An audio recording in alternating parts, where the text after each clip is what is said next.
देखिए हेमंत, जो उत्तर प्रदेश से आंकड़े आ रहे हैं तो उन आंकड़ों को देखकर नकारा तो नहीं जा सकता। देखिए, जो जोड़ी हमारे दर्शक इस वक्त टेलीविजन स्क्रीन पर देख रहे हैं वो जोड़ी हिट तो हुई है। और इस जोड़ी का कॉन्फिडेंस देखिए कि किस तरह से इन्होंने रणनीति उत्तर प्रदेश को लेकर बनाई। और जो भी रणनीति इन्होंने बनाई, देखिए वो मीडिया के सामने नहीं रखी, लेकिन उसका जो नतीजा है वो सभी के सामने है।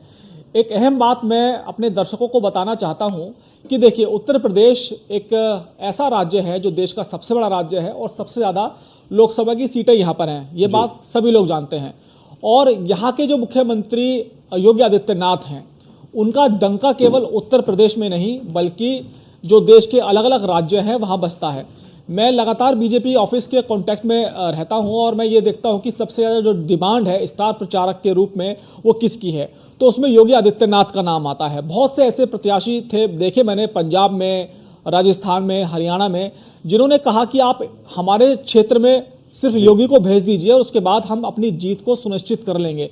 तो कहीं ना कहीं जहां भी योगी जाते हैं तो पोलराइजेशन की जो लड़ाई होती है उसमें भारतीय जनता पार्टी को चुनावी जीत में की दहलीज पर वो खड़ा कर देते हैं। लेकिन ऐसा मुख्यमंत्री जो दूसरी जगह जाकर स्ट्राइक रेट अपना हिट करता है, लेकिन उत्तर प्रदेश जहां का वो, जिस सूबे का वो मुख्यमंत्री है, वहां पर उसकी पार्टी चुनाव हार जाती है इस स्तर पर। तो अब आप समझिए कि इसके समीकरण क्या रहे होंगे। तो सबसे पहले बात आती है, जब भी कोई भी पार्टी चुनाव हारती है तो बात होती है कि भाई जो आपके चुनावी मैदान में लोग आपके थे, आपके प्रत्याशी थे, वो कितने सही थे, टिकट डिस्ट्रीब्यूशन कितना सही था। देखिए, भारतीय जनता पार्टी के ऊपर शुरू से ही आरोप लग रहे थे उनके रणनीतिकारों पर कि जो टिकट डिस्ट्रीब्यूशन था वो सही नहीं था। पहले बात आ रही थी कि जिन सांसदों के लिए एंटी इनकम्बेंसी है उनके टिकट काटे जाएंगे, ये तो एक बात हुई। वहीं दूसरी तरफ हमें जिक्र करना होगा समाजवादी पार्टी और कांग्रेस की रणनीति का भी।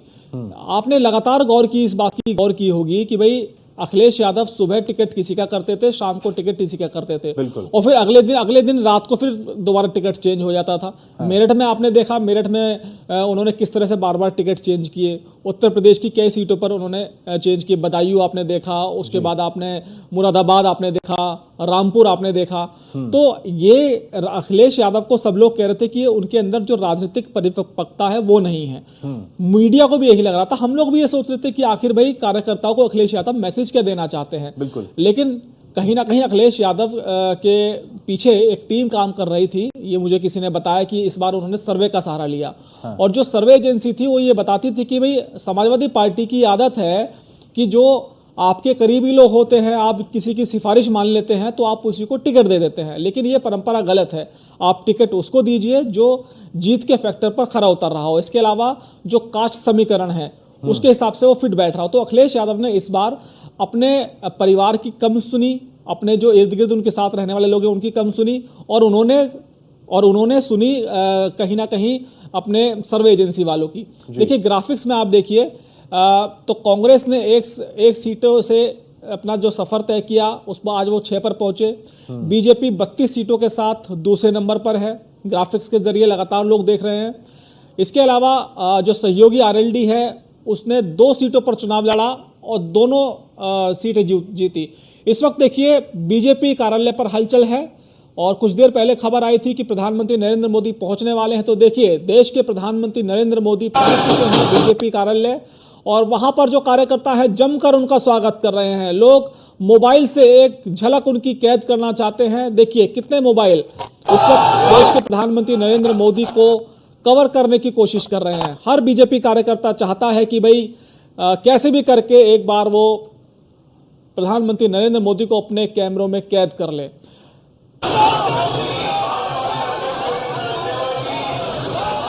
प्रचंड बहुमत बीजेपी का नहीं आया है।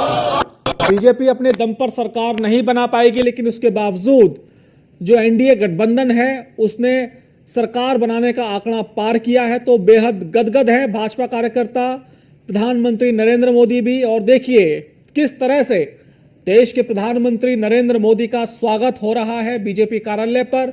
और जो कार्यकर्ता है आत्मविश्वास से लबरेज हैं, क्योंकि उनको मालूम है कि भले ही भारतीय जनता पार्टी सरकार बनाने का आंकड़ा नहीं छू पाई है, लेकिन जो एनडीए है, एनडीए ने वो आंकड़ा छुआ है।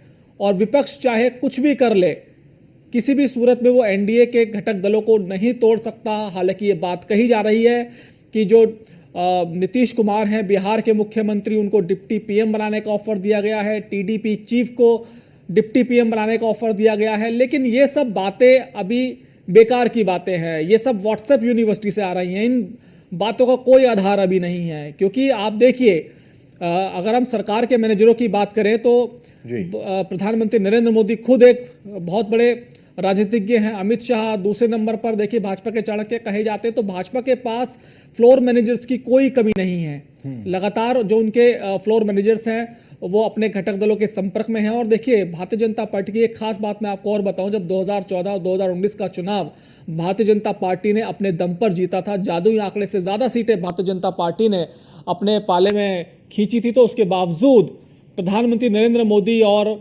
अमित शाह ने बयान दिया था कि सहयोगी दलों का हम उतना ही सम्मान करेंगे जितना हमने गठबंधन करने से पहले किया था।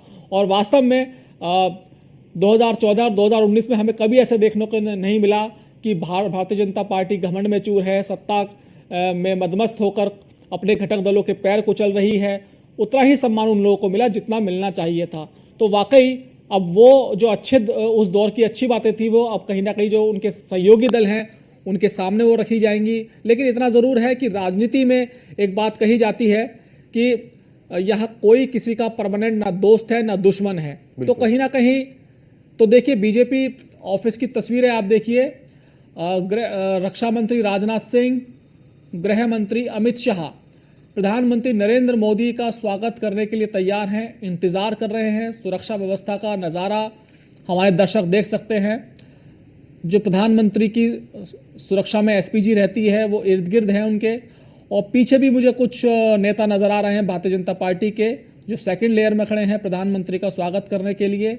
और अभिनंदन की तस्वीरें आप देखिए, प्रधानमंत्री एक लॉबी से निकल रहे हैं जो भारतीय जनता पार्टी कार्यालय में बनाई गई है। चारों तरफ बीजेपी के कार्यकर्ता हैं, आतिशबाजी हो रही है और फूल डालकर लोगों का प्रधानमंत्री का स्वागत कार्यकर्ता कर रहे हैं। बीजेपी दफ्तर में पीएम मोदी का भव्य स्वागत हो रहा है। हेमंत, बिल्कुल बिल्कुल अनुराग जी, क्योंकि ये हम लगातार ये समझने की कोशिश कर रहे हैं, क्योंकि अभी कुछ देर पहले हमने देखा था कि कांग्रेस पार्टी का अगर जिक्र किया जाए तो राहुल गांधी आगे प्रेस कॉन्फ्रेंस कर गए और उन्होंने साफ तौर पर ये कहा कि देश के प्रधानमंत्री को नकारा है, ये जनादेश ये बताता है। लेकिन यहाँ जश्न की तस्वीरें अपने आप में बहुत कुछ कहती हैं, क्योंकि हमने अगर कुछ खोआ, यानी कि बीजेपी ये कहती है कि हमने कुछ खोआ है, तो हमने दक्षिण से बहुत कुछ पा लिया। और निश्चित तौर पर देखिए, सबसे बड़ा जो झटका लगा है वो उत्तर प्रदेश से लगा है। देखिए, उत्तर प्रदेश डिस्टर्ब हुआ तो पूरी भारतीय जनता पार्टी डिस्टर्ब हो गई। अगर उत्तर प्रदेश डिस्टर्ब नहीं हुआ होता तो भारतीय जनता पार्टी ने अपने अकेले दम पर सरकार बनाने का जादुई आंकड़ा छू लिया होता।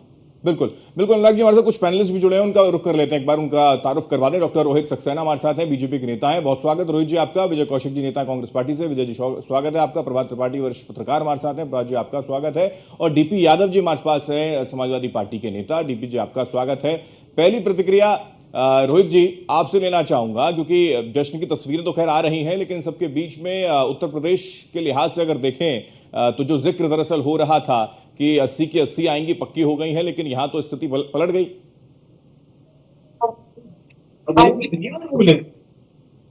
चलो ना रोहित सक्सेना जी। रोहित जी, जी मेरी आवाज आ रही है आपको? जी जी रोहित जी।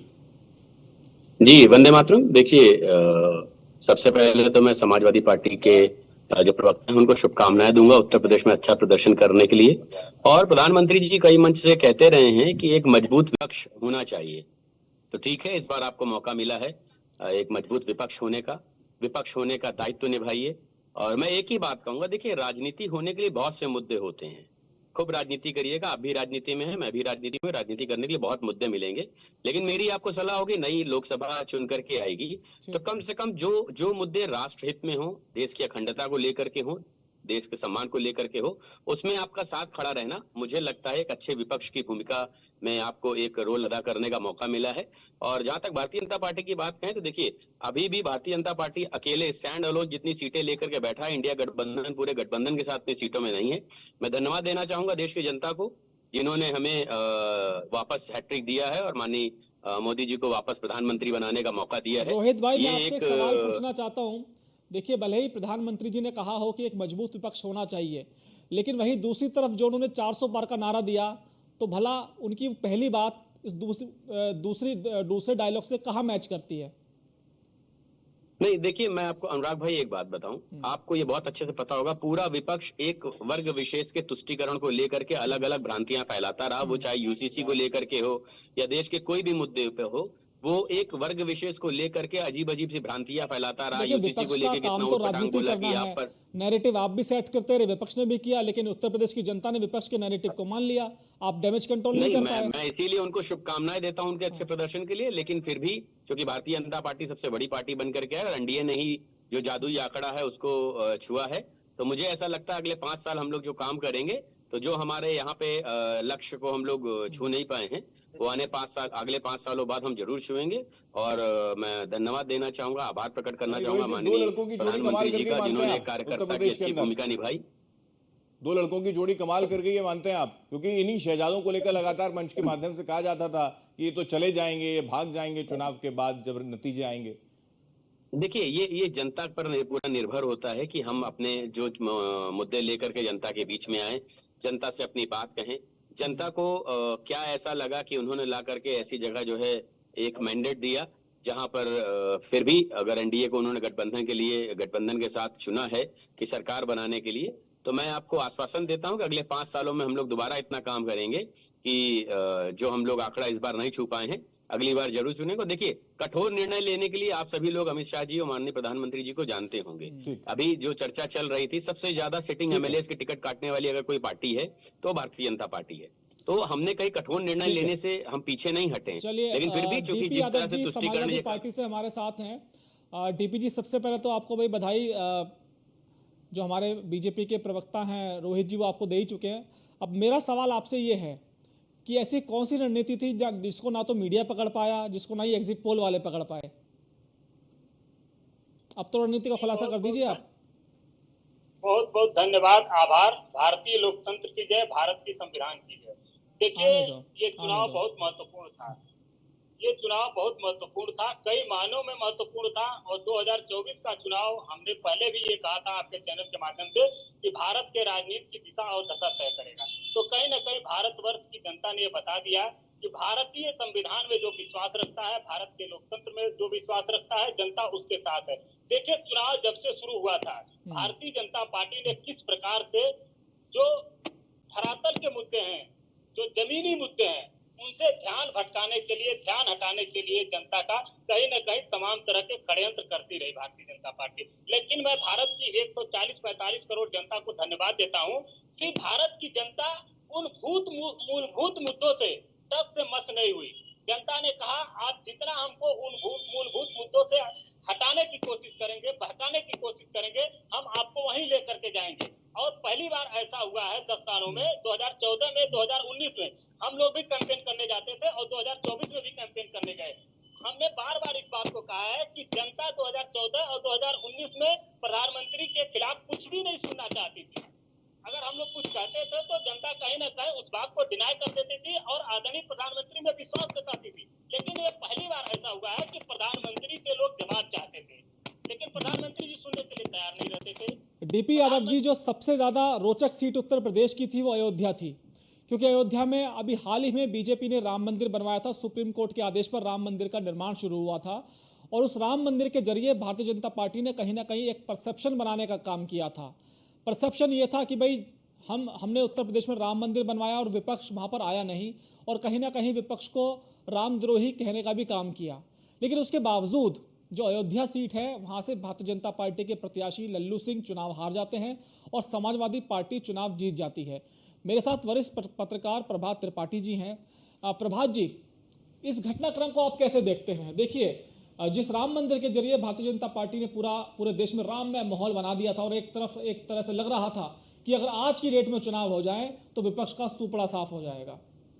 देखिए अनुराग जी, अभी मैं सुन रहा था आपको, आपने बहुत सारी बातें बिल्कुल सही कही हैं, वही मैं कहने जा रहा था। लेकिन मैं कुछ मोटी मोटी चीज़ें बताता हूं कि उत्तर प्रदेश ने भारतीय जनता पार्टी की जीत में आज थोड़ा सा रंग में भंग कर दिया है। अगर उत्तर प्रदेश अपने 60-70 सीटों पहुंचता तो आज और खुशी कुछ और होती भाजपा मुख्यालय में, लेकिन सरकार उनकी ही बनी अंतर्गत। देखिए उसमें क्या होता है, इस बार जो जनता का जो चुनाव था कि जनता लड़ रही है, इस बार उत्तर प्रदेश में क्या हुआ कि भारतीय जनता पार्टी से पहली मैंने लखनऊ में कई डिबेट